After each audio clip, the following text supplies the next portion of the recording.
என்கிட்ட கொஞ்சம் என்ன தான் இருக்குது, கொஞ்சம் மாவு தான் இருக்குது, வாழ்க்கையை நாங்கள் இது சாப்பிட்டுட்டு சாக போகிறோம். போதனை ரொம்ப முக்கியம். இந்த போதனை தான் நமக்கு நம்பிக்கை தருது, இந்த போதனை தான் நமக்கு விசுவாசத்தை தருது, இந்த போதனை தான் நமக்கு வந்து கடவுள் மேலே வைக்கிற நம்பிக்கையை அதிகமாக உருவாக்குது. நான் என்ன சொல்கிறேன்னா, கஷ்டமாக இருந்துச்சு, வாழ்க்கையில் கஷ்டம், அந்த கஷ்டத்தை அப்படியே மாற்றத்துக்கு போதனை ரொம்ப முக்கியம்.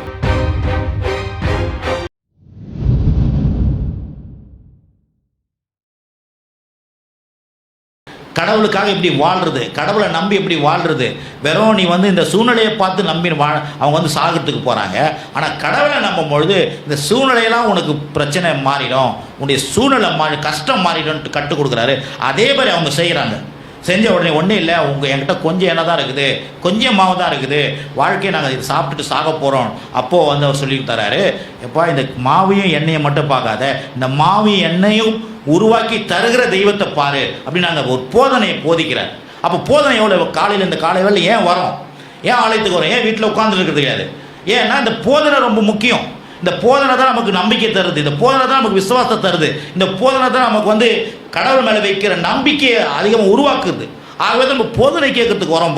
பாருங்கள் அந்த எலியா அவங்க வீட்டுக்கு போய் நொந்து போய் நம்பிக்கையற்ற இருந்த அந்த வீட்டில் ஒரு போதிக்கிறாரு.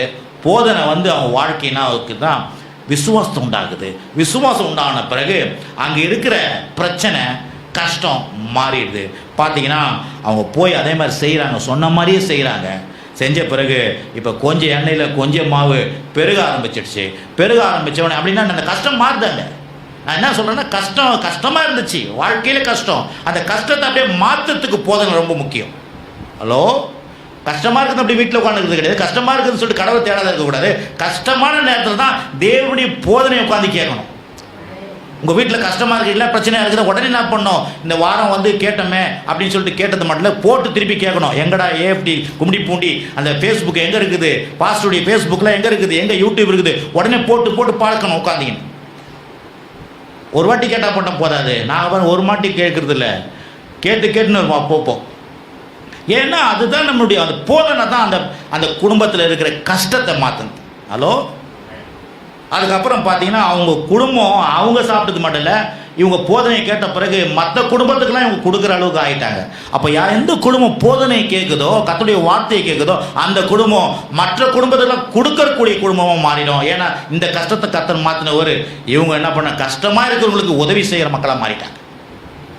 ஹலோ, அப்போ பாருங்கள், இவ்வளோ பெரிய புஸ்தகத்தை நம்ம வச்சுக்கிறது சும்மா இல்லை, இதை பார்க்கணும். இப்போ கஷ்ட நேரத்தில் என்ன பண்ணணும், போதனையை கேட்கணும். கஷ்ட நேரமாக வாழ்க்கையில் பிரச்சனையா, அந்த நேரத்தில் உடனே என்ன பண்ணணும், போட்டு ஆன் பண்ணி கேட்கணும். கர்த்தர் அப்படியே அந்த போதனையின் மூலமாக நம்முடைய கஷ்டத்தை கர்த்தர் மாற்றுவார். பாருங்கள், அப்படி தான். வேறு என்ன பண்ணாரா இவர் எலியா? வேறு எதுனா பண்ணாரா? இல்லை வந்து அவர் வந்து ஒரு 2 மூட்டை அரிசி கொடுத்தாருங்க, அங்கே கொஞ்சம் தக்காளி வெங்காயம் வாங்கி கொடுத்தாரு, கொஞ்சம் அரைக்கு கொஞ்சோன்னு எண்ணதாங்கிறத நான் ஒரு 2 கிலோ எண்ணெய் வாங்கி தரேம்மான்னு சொன்னாரா? விறகு கட்டு வாங்கி கொடுத்தாரா? இல்லை கேஸ் சிலிண்டர் வாங்கி கொடுத்தாரா? சொல்லுங்கள் சிஸ்டர். நீங்கள் சொன்னீங்கன்னா நான் இது பேச மாட்டேன். இல்லை பாஸ்டர், அங்கே வந்து சும்மா ஒரு போதைக்கல பாஸ்டர், அங்கே 2 கேஸ் சிலிண்டர் வாங்கி கொடுத்தாரு, எண்ணெய் வாங்கி கொடுத்தாரு, மசாலாலாம் வாங்கி கொடுத்தாரு, கொஞ்சம் கறி மீன்லாம் வாங்கி கொடுத்தாரு, அதனால தான் சோறு சாப்பிட்டாங்க அப்படின்னு சொன்னீங்கன்னா நான் இதை மூடிடுவேன். அப்போ பாருங்கள், அங்கே ஒரு பிரசங்கம் பண்ணார், போதனையை கேட்டாங்க, போதனை வாழ்க்கையை மாற்றிச்சு. அப்போ நம்ம வந்து பிரச்சனை நேரத்தை உட்காந்து உடனே போதனை கேட்கணும், டப்புன்னு போட்டு கேட்கணும். பாருங்கள், கேட்கும் போது நான் சொல்கிறேன் அப்படியே மாறிடும். ஏன்னா கஷ்டத்தை மாற்றுகிற தேவன் எப்படி மாற்றுவார்? தன்னுடைய போதனையின் மூலமாக தான் மாற்றுவார். அதுக்கு தான் ஏசு சொன்னார், உலகெங்கும் போய் சர்வ சிருஷ்டிகளுக்கும் அரிசி பருப்பு வாங்கி கொடுங்கள், சர்வ சிருஷ்டிகளும் எண்ணெய் வாங்கி கொடுங்கள், சர்வ சிருஷ்டிகளுக்கும் மசாலா இதெல்லாம் தேவைப்படும், ஆகவே அவர்களெல்லாம் கொடுங்கள் சொன்னாரா? சொல்லுங்கள் சிஸ்டர். இல்லை, உலகெங்கும் போய் சர்வ சிருஷ்டிகள் என்று சுவிசேஷத்தை பிரசங்கம் பண்ணி அவங்களுக்கு உபதேசம் பண்ணுங்கள். அதை பண்ணாலே அவங்களுக்கு தரித்திரம் போயிடும், அவங்க கஷ்டம் போயிடும், அவங்க கண்ணீர் போயிடும், அவங்க வீட்டில் இருக்கிற சண்டை போயிடும்.